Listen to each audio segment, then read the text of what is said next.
Good morning, नमस्कार। स्वागत है आपका हमारे चैनल जीएस स्टडी 94 में। और दोस्तों में यश।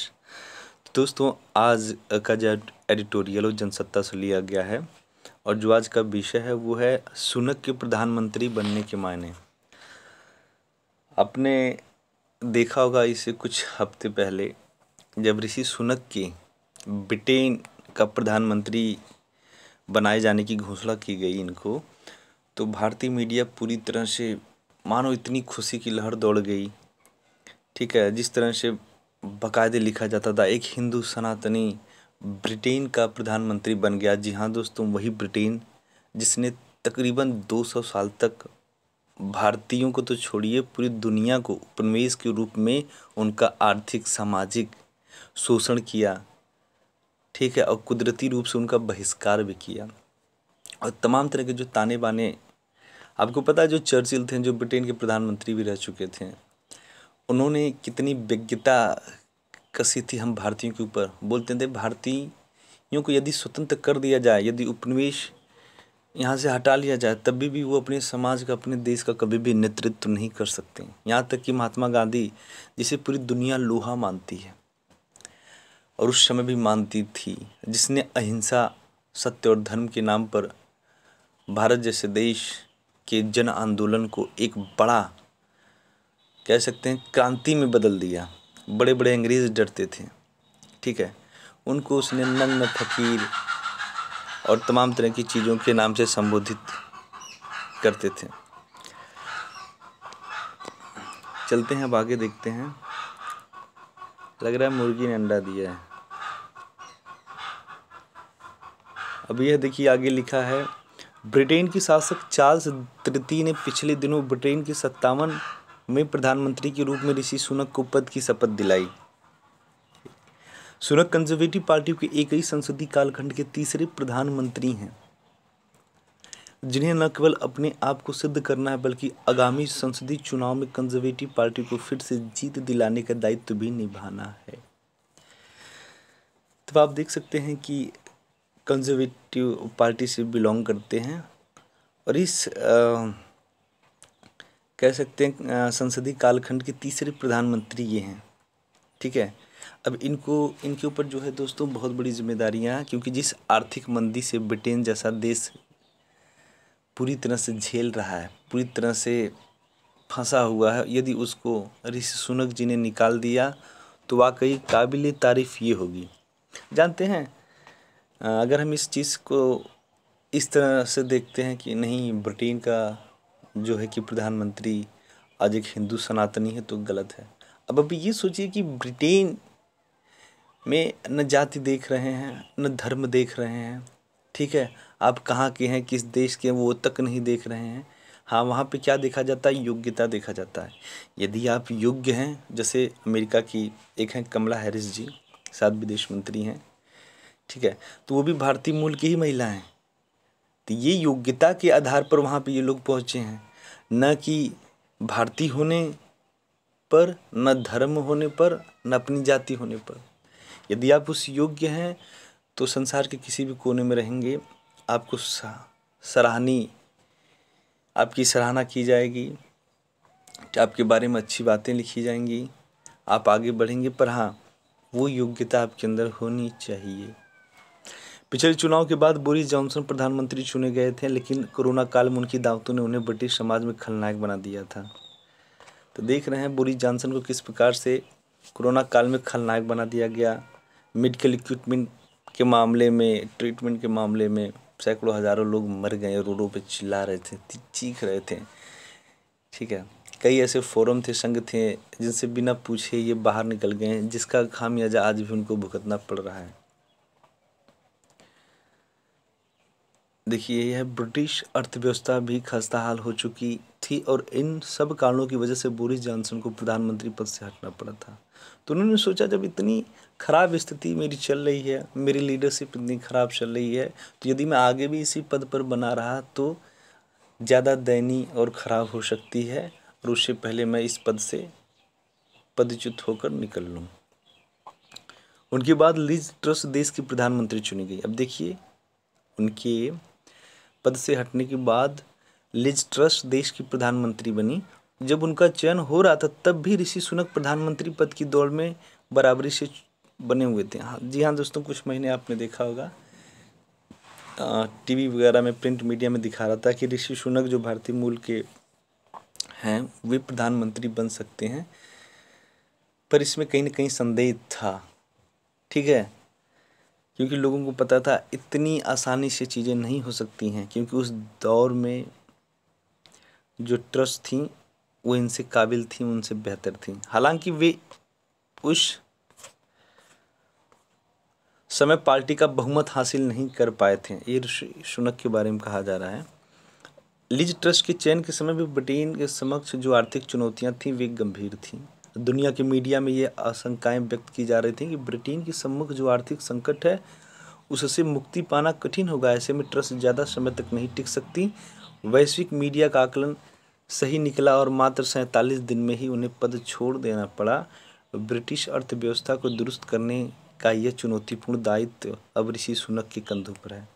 तो देखिए, जिन समस्याओं से दो प्रधानमंत्री ब्रिटेन के, चाहे बोरिस जॉनसन रहे हों चाहे ट्रस रही हों, इतनी गंभीर चुनौतियां थीं कि इन लोगों को अपना पद छोड़ना पड़ा। और उन सारी समस्याएं अब जो है ऋषि सुनक के कंधों पर आ गई हैं, तो इन्हें प्रूफ करना पड़ेगा जी कि आप काबिल हैं। यदि ये लंबा खेलना चाहते हैं ब्रिटेन के अंदर, एक यादगार बनना चाहते हैं अपने पद को, अपने को लेकर, तो इन्हें बहुत ही कह सकते हैं बहुत ही सतर्कता से खेलना होगा और चीज़ों को सिद्ध करना होगा कि हाँ, मैं इन लोगों से बेहतर हूँ, मैं इस मसले का समाधान खोज सकता हूँ। सुनक का परिवार पुराने भारत के गुजरावाला का है। उनके दादा गुजरावाला से अफ्रीका चले गए थे और बाद में ऋषि सुनक के पिता ब्रिटेन चले गए। तो आप देख सकते हैं कि कितना बार इनको पलायन होना पड़ा, या फिर यूँ कहें कि एक जगह से दूसरी जगह चले गए। सुनक का जन्म ब्रिटेन में हुआ। सुनक के प्रधानमंत्री बनने से भारत के लोगों में खुशी होना स्वाभाविक भी है, क्योंकि वो भारतीय मूल के हैं। भले अब ब्रिटिश के नागरिक हों, पर आम भारतीय जनमानस उन्हें भारत का ही मान रहा है। कुछ लोग इसलिए भी उत्साहित हैं कि वे भारतीय मूल के तो हैं ही, साथ ही हिंदू भी हैं, हिंदू रीति रिवाजों को मानते हैं। भारतीय मीडिया के एक हिस्से ने सनातनी हिंदू लिखकर कुछ ऐसा उत्साह प्रकट कर दिया जैसे वे ब्रिटेन के हिंदू शासक बन गए हों। आजकल कई सारे चैनल हैं, आप देख रहे होंगे, यूट्यूब पे खोलो तो फलाने नाम से मतलब कुछ भी लिख देंगे। पर मित्रों, यदि आप सनातनी हिंदू ब्रिटेन का शासक बना और आप कह रहे हैं कि वही ब्रिटेन, अब हम राज करेंगे, ये करेंगे, वो करेंगे, तो ये सारी चीज़ें जब वहाँ के लोग सुनेंगे, देखेंगे ना, तो उनको बड़ा ठेस पहुँचेगा कि हम लोग आज भी किस सोच में हैं।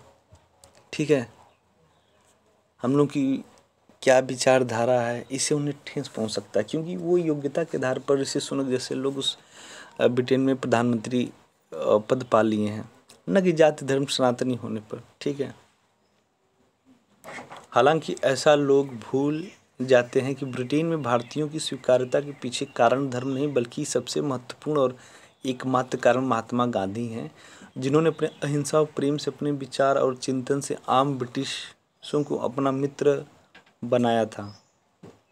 तो आप देख सकते हैं यहाँ पे महात्मा गांधी जी की जो विचारधारा थी, उनका प्रभाव यहाँ पे कितना है और कितने लंबे समय तक भी बना है। देखिए, सीधा सीधा कहने का मतलब ये है, यदि गांव में कोई परिवार है और परिवार की जो रहन सहन है, जीवन शैली है, ठीक है, बोलचाल है, यदि अच्छा है, यदि उसका बच्चा किसी दूसरे गांव में जाता है, दूसरे परिवार में जाता है, तो एक बार लोग ज़रूर कहेंगे हाँ, ये फलाने के परिवार से बिलोंग करते हैं। जी हाँ, वही परिवार जो काफ़ी योग्य है, काफ़ी पढ़ा लिखा है, उसके विचार काफ़ी स्पष्ट हैं, सही है, कोई मतभेद नहीं है।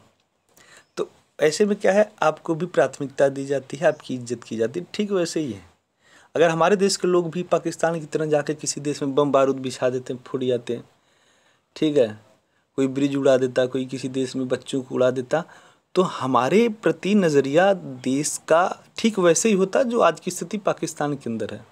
इसीलिए यदि आप अच्छा कर रहे हैं तो वो चीज़ें कहीं ना कहीं लंबे समय तक याद की जाती है और वो चीज़ें चल रही हैं। द्वितीय विश्व युद्ध के बाद जो आम चुनाव हुए थे उनमें चर्चिल, जिन्होंने महात्मा गांधी को नंगा फकीर कहकर अपमानित किया था। आप देख सकते हैं कि चर्चिल ने किस प्रकार से महात्मा गांधी को नंगा फकीर कहकर अपमानित किया था, क्योंकि वे कपड़ा नहीं पहनते थे, धोती लुंगी पहननी बस चल दिए। क्योंकि उनका मानना था कि जब सारे भारतीय इसी रूप में हैं तो यदि मैं अपने देश का प्रतिनिधित्व करने जा रहा हूं तो उनको महसूस हो कि इतना बड़ा लीडर जब इस हाल में है तो वहाँ की देश की जनता कैसी होगी। और कोई कारण नहीं था मित्रों। चर्चिल भारतीयों को नेतृत्व लायक नहीं मानते थे।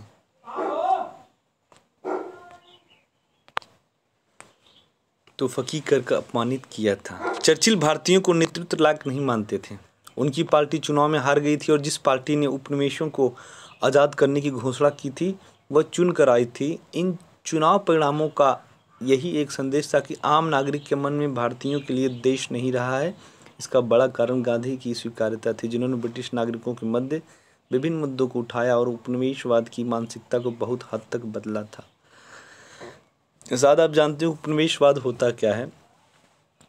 उपनिवेशवाद अगर लग गया, किसी शब्द के आगे वाद लग गया तो समझ जाइए कि वो एक विचारधारा हो गई है, वो एक आइडियोलॉजी हो गई है जिसके बल पर पूरा सिस्टम चल रहा है। जो उपनिवेश है वो उसी विचारधारा पे चल रहा है। उपनिवेश का मतलब होता है दोस्तों, यदि कोई शक्तिशाली देश अपने से कम शक्तिशाली देश को अपने रूप में अधिकृत कर ले या फिर उसका शोषण करे आर्थिक रूप से, सामाजिक रूप से, ठीक है। जिस तरह से ब्रिटेन भारत को उपनिवेश बनाकर क्या किया, शासन किया, लूट मार किया, ठीक है। जो भी हमारे देश में बहुमूल्य चीज़ें थी सब अपने देश में उठा लेगा, यही सब तो है। ब्रिटेन में गांधी जी की स्वीकार्यता को इससे भी समझा जाना चाहिए कि कई वर्ष पूर्व ब्रिटेन की संसद के सामने महात्मा गांधी की प्रतिमा लगाई गई और वह भी ठीक चर्चिल की प्रतिमा के पास में। इसका संदेश यही है कि ब्रिटिश समाज चर्चिल को द्वितीय विश्व युद्ध का विजेता मानता है, ठीक है। 1939 में जब सेकेंड वर्ल्ड वार हुआ तो उसमें सबसे पहला जो श्रेय दिया गया था द्वितीय विश्व युद्ध जीतने का, वो चर्चिल को दिया गया था। क्योंकि भाई उसने जो भी उस समय सारे राष्ट्रों को मिलाकर एक योजना बनाई थी, तो उसका जो प्रिविलेज तो उनको जाएगा ही, पर साथ ही महात्मा गांधी को उनके अहिंसा, सादगी और मानवीय मूल्यों के कारण अपना आदर्श भी मानता है, ठीक है। ये सारे गुण जो है कि एक ईश्वर के अंदर ही होते हैं। कुछ लोग हैं जो महात्मा गांधी को बहुत कुछ कह देते हैं। देखिए, गलतियां ईश्वर से हो चुकी हैं, ये तो मानव है। कभी कभार इंसान सही करने के चक्कर में लोगों की योजनाओं को नहीं समझ पाता, भांप पाता है, कुछ गलतियां कर देता है। पर दोस्तों, उनका जो राष्ट्र के प्रति समर्पण था, जो त्याग था, जो कुछ करने का था, वो बिल्कुल अलग। और एक चीज़ और आपको बताएं कि ये पहली बार नहीं है कि कोई भारतीय मूल का व्यक्ति किसी दूसरे देश में जाके राष्ट्रपति या प्रधानमंत्री बना या किसी बड़े लोकतांत्रिक या वहाँ के संवैधानिक पदों पर बना रहा है। ऐसे तमाम तरह के अभी हम उदाहरण दे रहे हैं। देखिए, दुनिया के कई देशों में भारतीय मूल के लोग प्रधानमंत्री और राष्ट्रपति जैसे पदों पर पहुंचे हैं। जैसे फिजी में देखिए, महेंद्र सिंह भारतीय मूल के प्रधानमंत्री चुने गए थे, जो मूलतः हरियाणा के रहने वाले थे, लेकिन उन्हें इसलिए हटना पड़ा क्योंकि वे फिजी के मूल नागरिकों के साथ समरस नहीं हो सके थे, ठीक। यदि कि कोई जैसे होता है ना, कोई परिवार यदि आपको अपनाता है तो कहने का मतलब है अपनी विचारधारा उस परिवार के प्रति हमेशा निष्ठापूर्ण रखिए, समरसता रखिए, कि जिससे यदि देखिए विचारधारा में अलगाव होगा, यदि विचारधारा एक दूसरे के पूरी तरह से विपरीत होगी तो वो न परिवार नहीं चल पाएगा, न चला पाएंगे, और देश क्या चलाएंगे। समझ रहे हैं। छोटे मोटे जो रिश्ते होते हैं उनमें भी सबको लेकर चलने के लिए कभी कभी खुद की जो है चीज़ें त्याग करनी पड़ती हैं।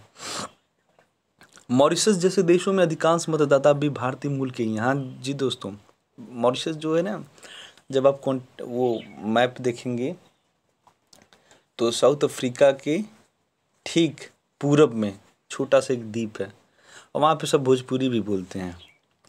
क्योंकि बहुत साल पहले एक महिला थी जो एक मित्र के माध्यम से हमारा उनका संपर्क हुआ था।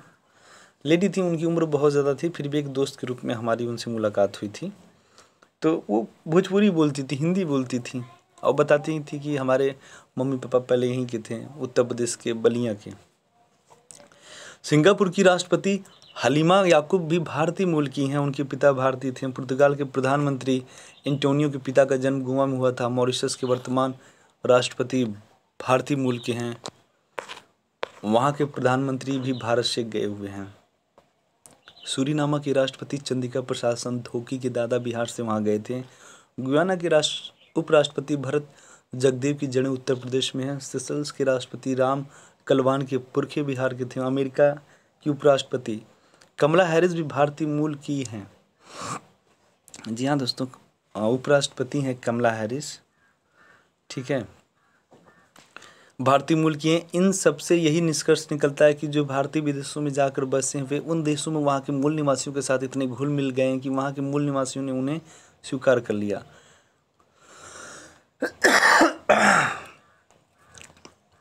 ये जो है ना, निवासियों ने उन्हें स्वीकार कर लिया। इसे आप ऐसे समझिए, आप अपने परिवार में कभी कोई बढ़िया सा पेट जानवर लाइए, चाहे बिल्ली हो चाहे डॉगी हो, ठीक है, कोई बढ़िया सा प्यारा सा जो भी पालतू जानवर वो लेकर आइए। यदि वह दोस्तों परिवार में घुल मिल गया तो लंबे समय तक आपके परिवार का एक सदस्य के रूप में हिस्सा बना रहेगा। बट यदि उसकी विचारधारा अलग हो गई, वो आपके ही परिवार के लोगों को काटने लगा, आपके परिवार का किसी प्रकार से नुकसान करना लगा, तो क्या आप उसे रखेंगे अपने पास? नहीं रखेंगे। तो यही सारी चीज़ें हैं। जब आप किसी भी समाज में जाएं, किसी भी देश में जाएं, तो आप इतना मतलब ऐसे बन जाइए कि वहाँ के लोग आपकी विचारधारा को, आपको, लोग आपकी योग्यता को लोग जो स्वीकार करें। भारतीय मीडिया या जो लोग ऋषि सुनक के प्रधानमंत्री बनने को इसलिए सुगध मान रहे हैं क्योंकि वे सनातनी हिंदू हैं, तो इसे उचित कहना अनुचित ही होगा। अगर ये मजहबी धारणा ब्रिटेन में फैलेगी तो क्या इन लोगों की सफलता के रास्ते में कांटे खड़े नहीं होंगे? हमें यह नहीं भूलना चाहिए कि हमने ब्रिटेन को जीता नहीं है, बल्कि ब्रिटिश नागरिकों ने जाति, जन्म या धर्म को देखे बगैर योग्यता को कसौटी मानकर ऋषि सुनक को बनाया है। बड़ी चीज़ तो है दोस्तों, ठीक है। ब्रिटेन की जो जनता है वो ऋषि सुनक को चुनी है, वहाँ के जो संसदीय बोर्ड है वो ऋषि सुनक को चुना है। तो ये अपने आप में जो बहुत बड़ी बात है, इस चीज़ को आप देखिएगा, न कि हम भारत के हैं, हम सनातनी हैं, हम हिंदू हैं। इस चीज़ को, यदि आप एक विद्यार्थी हैं ना, तो विद्यार्थियों का जो आइडियोलॉजी होता है थोड़ा सा अलग होता है। आप बहुत ज़्यादा जाति धर्म, बहुत ज़्यादा यदि आप अंदर चले गए डीपली में, तो बाहर नहीं निकल पाएंगे, ठीक है। जो सही है वो सही कहिए, जो गलत है वो गलत कहिए। आपके लिए आड़े नहीं आना चाहिए आपका जाति और आपका धर्म। एक अखबार ने तो यहाँ तक छाप दिया कि ब्रिटेन के पूर्व प्रधानमंत्री चर्चिल ने कहा था कि भारतीय नेतृत्व नहीं कर सकता, अगर भारत को स्वतंत्र भी कर दिया जाए तो वे भी शासन नहीं कर पाएंगे। लेकिन हकीकत यह है कि चर्चिल ने यह बात भारतीयों के लिए कही थी, न कि ब्रिटेन के लोगों के लिए। नेता तो जनता चुनती है, ऋषि सुनक की भी ब्रिटिश जनता ने चुना है। सवाल तो इस बात का है कि क्या हम भारत में योग्यता की ऐसी कोई कसौटी मानते हैं? हमारे यहाँ तो टिकट देने से लेकर वोट देने तक जाति धर्म पैसा आदि कसौटियाँ होती हैं। रियल ये बात है दोस्तों, जिस तरह से भारत पूरी दुनिया में अपनी डंका बजाता है, अपना दबदबा बनाए रखता है कि भैया दुनिया का सबसे बड़ा जो है डेमोक्रेटिक कंट्री हम हैं, लोकतंत्र देश है, हमारे यहाँ ऐसे चुनाव होता है वैसे, पर वास्तविकता इतनी गंदी है हमारे यहाँ की। चंद वोटों पे, मुर्गों पे, नोटों पे यहाँ की जनता किस प्रकार से बिक जाती है, रातों रात एक से दूसरे खेमे में चली जाती है। वो तो सब छोड़िए, मतलब चुने हुए सांसद विधायक रातों रात पैसों के बल पे, नोटों के बल पर जिस प्रकार से दूसरी पार्टियों में चले जाते हैं, ये बड़ी शर्मनाक विषय है। किस प्रकार से देश की जनता का भरोसा तोड़कर दूसरी राजनीतिक पार्टियों में मिल जाते हैं, और उनके जो अनुयायी हैं, जो उनके फॉलोअर हैं, वो अपने आप को बाद में ठगा सा महसूस करते हैं, साला किसको बना दिए हम, हैं। सुनक के समक्ष आज कई बड़ी चुनौतियां हैं। अब देखिए, इनको तो बना दिया गया प्रधानमंत्री, पर इनके सामने जो चुनौतियाँ, इनको करना क्या है। अन्यथा जो बोरिस जॉनसन का और रिक का हाल हुआ है वही इनका भी हाल होगा। कुछ समय के बाद इनको अपने पद से मुक्ति लेनी पड़ेगी। महंगाई व घटती आय ने ब्रिटेन में आम नागरिकों को संकट में डाल दिया है। सबसे बड़ी बात है महंगाई, इस पे इनको कंट्रोल करना पड़ेगा, नियंत्रण करना पड़ेगा। स्थिति इतनी बिगड़ गई कि ब्रिटेन के हज़ारों लोग अपने जीवन निर्वाह के लिए अपने मकानों को बैंकों के पास गिरवी रख रहे हैं। देखिए, अपने मकानों को बैंकों के पास गिरवी रख रहे हैं। उनकी मृत्यु के बाद कर्जदाता ही मकान का मालिक बन जाएगा। सुनक के सामने पार्टी की गुटबाजी को ख़त्म करने, अप्रवासियों की समस्याओं, रूस यूक्रेन युद्ध के असर और ऊर्जा संकट जैसे गंभीर विषय भी हैं जिन्हें अभी हल करना है। भारत के साथ मुक्त व्यापार का भी मुद्दा लंबित है। अब आप देख सकते हैं बहुत बड़ी जिम्मेदारियां ऋषि सुनक के ऊपर हैं। जिस तरह से रूस यूक्रेन पे इस समय युद्ध की नीति अपना रहा है और लंबे समय से युद्ध इस समय जारी है, तो इनके लिए भी एक बहुत बड़ी समस्या है कि ये हैंडल कैसे करेंगे, कैसे अपना समर्थन किस देश को देंगे, क्या करेंगे। क्योंकि ब्रिटेन जो करता है पूरी दुनिया उससे सीखती है, उससे मानती है। तो इसीलिए ये बहुत बड़ा नेतृत्व का विषय है, ठीक है। और वहाँ पे महंगाई की जो समस्या आप देख रहे हैं, प्रवासियों की जो समस्या है, ऊर्जा संकट की गंभीर स्थिति बनी हुई है।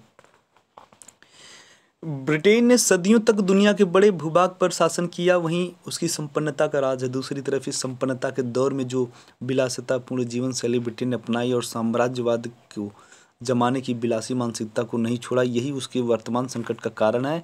इन संकटों से उबरने के लिए ब्रिटेन को सुनक का सहारा है, जो भारतीय मूल के भी हैं और दुनिया के आदर्श महात्मा गांधी भी भारतीय मूल के हैं। तो दोस्तों, कहीं न कहीं ब्रिटेन के लोग जो हैं, ब्रिटेन की जो संसदीय बोर्ड है, वहाँ की कमेटी है, वो एक उदय के रूप में, एक कष्ट निवारक के रूप में, एक भाग्य विधाता के रूप में जिस प्रकार से ऋषि सुनक को मान रही है, समझ रही है, मैं आशा करता हूँ ईश्वर से और कि इन सारी समस्याओं का समाधान हमारे ऋषि सुनक जी करें कि लंबे समय तक वे अपने पदों पर बने रहें और भारतीय मूल के लोगों को इसी प्रकार से अन्य देशों में, जो जिस देश में है, जिस पद पे है, जिस पेशे में है, उनका कीर्तिमान और भी बढ़े और बना रहे। नमस्कार, धन्यवाद।